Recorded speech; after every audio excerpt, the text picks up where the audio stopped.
Hi friends, welcome back to my channel. Today we are doing my April wrap up. This nose ring won't stay in my nose properly. So if every once in a while it looks like I'm picking my nose, I'm not.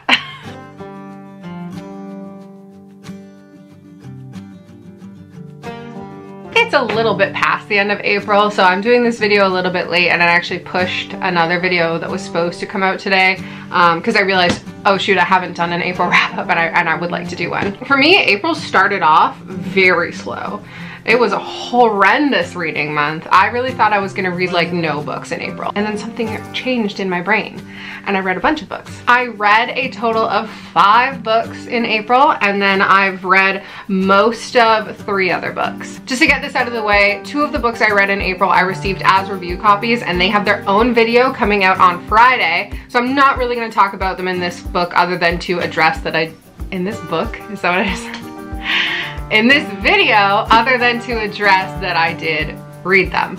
The first being Hospital, the English translation by Hansong. I received this from Amazon Crossing and Wonderkin PR, and we're gonna talk about that on Friday. The second one being an electronic copy of The All Stratagem by David Clegg, part 1, which is Slave Ship. We're gonna talk about that on Friday. I received both parts, but we're just gonna be talking about part 1 on Friday, and we'll talk about part 2 probably next month. And that leaves 3 fully finished books for April. Before I get started, don't forget to like and subscribe and ring the bell icon so you know when I upload new videos. I upload 3 days a week.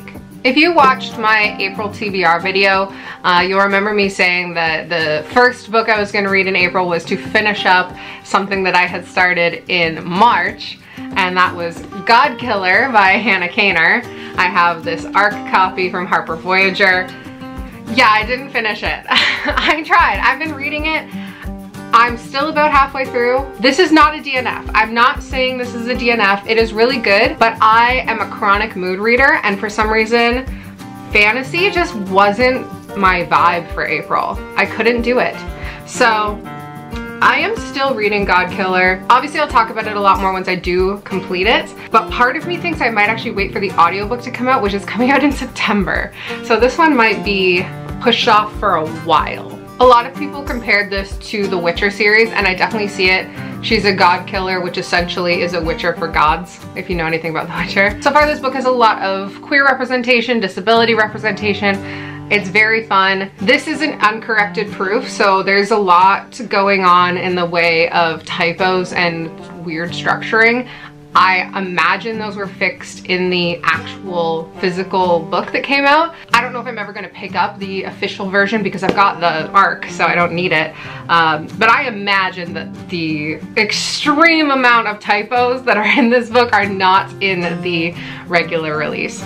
That's what we're gonna say. The second book I read in April, which I did read all the way through, was Juniper and Thorn, and this was on my official TBR that I made at the end of March for April, so yay, I did it, I read one. I loved Juniper and Thorn. If you follow me on Instagram, you would have seen my review that I put up last week or so, giving this 5 stars. I hadn't read any Ava Reid prior to this. I know it's a tie-in to the world of The Wolf and the Huntsman.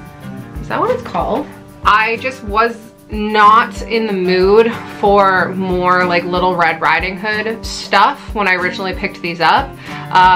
But that was very naive of me. I did not know what I was talking about because I didn't realize that Juniper and Thorn is, one, really not related at all to the other book, but also it's Slavic folklore, which is one of my favorite subgenres. And it's also technically a gothic horror, which is my favorite genre of all time. Juniper and Thorn has so many themes that it explores that are really unique, I think.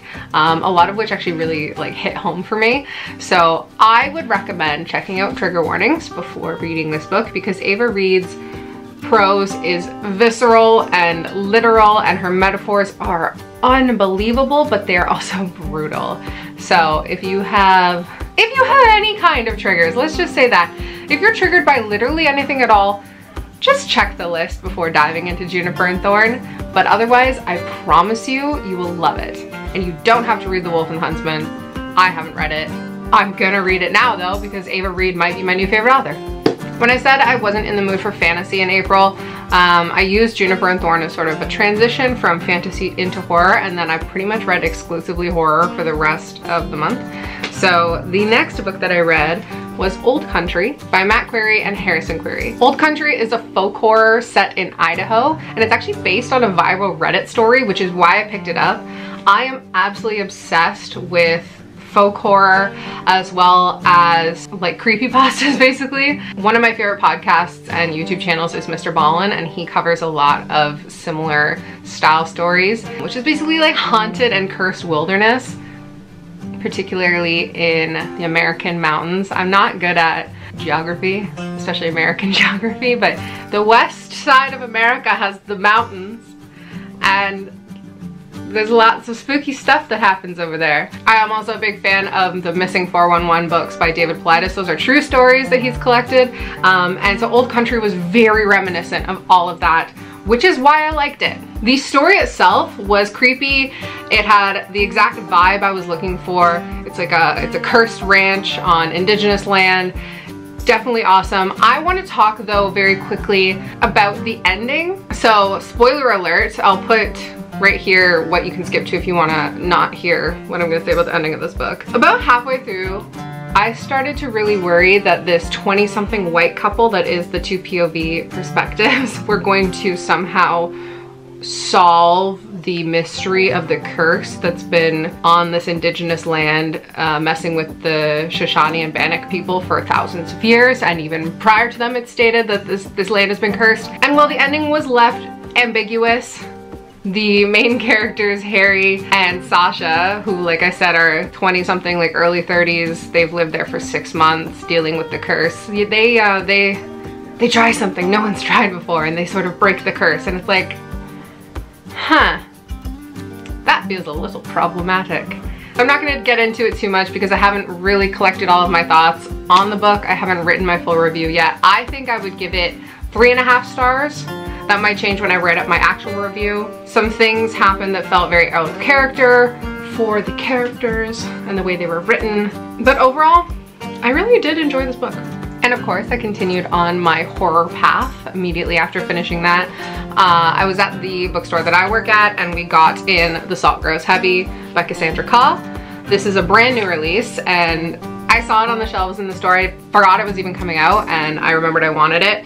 I did not love Cassandra Khaw's previous book, Nothing But Blackened Teeth. Really wasn't as good as I wanted it to be, so I was skeptical of this. So I picked it up at work, like physically picked it up at work and started flipping through it just to be sure that I wanted to buy it. And I accidentally read the entire thing while on shift. The store was dead, it's fine. It's a novella, she's very short, like under 100 pages. So I read it all in one go, and oh my God, it's incredible. I can't rave about this book enough. 5 million stars. The basic blurb is mermaid, this lady, has married a prince unwillingly, and now she's on the run with her androgynous plague doctor friend, and spooky stuff happens. That blurb does not do anything for the story. Minor spoiler, within the first page of the book we find out she's already destroyed the kingdom of this prince captor and left her little fish daughters behind to devour and suck the marrow out of the bones of everyone in the kingdom, and she's just chilling for immortality. There's a really, really adorable romance that was kind of unexpected. Yes, it is between these two characters. It was just very sweet and natural and not overly embellished within the plot. It was just kind of there. And then we get some absolutely spectacular body horror. Oh my goodness, I'm not squeamish, and I wouldn't say that it made me squeamish, but like it will make you squeamish, probably. Again, check trigger warnings, particularly for harm to children. That happens a lot in this book, so watch out for that if you're not a fan. So good, a masterpiece. Also, I posted my review for this on Instagram, and Cassandra Khaw commented on it, and Thorn shared it, so those were the books that I actually finished in April. There are 2 books left that I am still working on reading. They were both on my TBR that I made, so I'm sticking to them. The first one is this indie published Beyond This Bitter Air by Kristin and Sherrard. I'm doing this as part of a group read along. I'm actually not sure if we were supposed to finish it in April. Like, it's a pretty chunky book comparatively. I'm still working on it. I'm about halfway through. I like it so far. It's science fiction, dystopian. It's well written. It's an interesting premise, not something I've really seen before. I'm gonna keep going. I'm not sure what my star rating will be in the end. It's taking me a little bit to get through it just because I've got other things going on, and I do this thing. When I overly commit to reading something, it makes me want to read it less.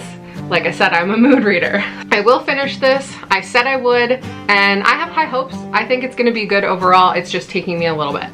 The last book is my active current read. We're back into horror. This is how lazy I am though. It's downstairs. I have the physical book and I want to show it to you, but I just don't feel like going to get it. So I'm gonna put it up right here. It's A House with Good Bones by T. Kingfisher. T. Kingfisher's writing is so darn charming. It's split up into days. So I'm on day 3. I don't really know how many chapters that is, but it's split up into the days that the main character is spending in the house. So I'm on day 3. I'm enjoying it so far. Nothing scary has happened, but that doesn't matter when it comes to T. Kingfisher. Her writing is just so fun that yeah, this is a horror book and nothing has happened so far except for like she's at the home and her mom's acting a little weird and there's a vulture outside and there are no bugs in the garden. I don't care. T. Kingfisher's writing is all over the place. I just hit myself in the face really hard. Her writing is all over the place, but when her books come out through Titan or Tor Nightfire, as they do, you know they're gonna be good.